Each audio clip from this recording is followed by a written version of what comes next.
হাত উঠানোর মাধ্যমে তাদেরকে সমর্থন দিয়েছেন। এই কমিটি পাস বলিয়া গণ্য হইল। লক্ষ্মীপুরের রামগঞ্জ উপজেলার ২ নং নোয়াগাঁও ইউনিয়ন বিএনপির ৩১ সদস্য বিশিষ্ট আহ্বায়ক কমিটি গঠন করা হয়েছে। রামগঞ্জ উপজেলা বিএনপির আহ্বায়ক মোজাম্মেল হক মজু ও সদস্য সচিব বিফি বাহারের যৌথ স্বাক্ষরে এই কমিটি অনুমোদন করা হয়। গত বৃহস্পতিবার বিকেলে ২ নং নোয়াগাঁও ইউনিয়ন বিএনপির অস্থায়ী কার্যালয়ে নোয়াগাঁও ইউনিয়নে বিএনপির কর্মী সম্মেলনে এই কার্যকরী কমিটির অনুমোদন করেন রামগঞ্জ উপজেলা বিএনপির আহ্বায়ক মোজাম্মেল হক মজু ও সদস্য সচিব মাহবুবুর রহমান বিফি বাহার।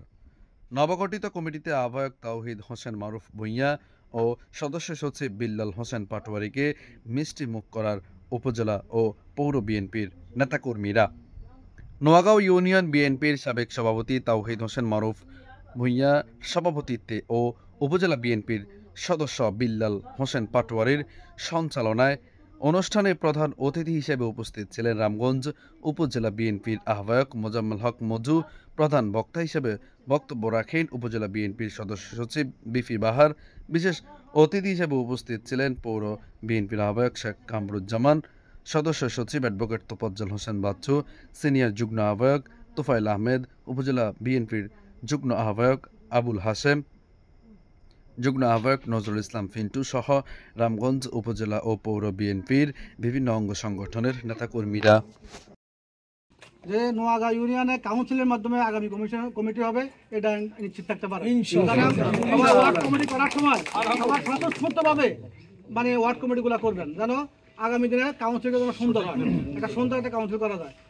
খালেদা জিয়া জিন্দাবাদ, তারেক রহমান জিন্দাবাদ। আসসালামু আলাইকুম ওয়া রাহমাতুল্লাহ। এই কমিটিটা তখন প্রথমের আমলে কমিটিটা হয়েছে, আর আমরা কমিটি করতে পারিনি। এখন আমাদেরকে দায়িত্ব দিছে এবং আমরা যেন দায়িত্ব পালন করতে পারি, আমাদেরকে প্রত্যেক ওয়ার্ড থেকে প্রত্যেক ওয়ার্ডের বিএনপির সদস্য যারা আছেন তারা আমাদেরকে যাচাই বাছাই করে দিবেন ওয়ার্ড থেকে কারে কিভাবে বানানো যায়।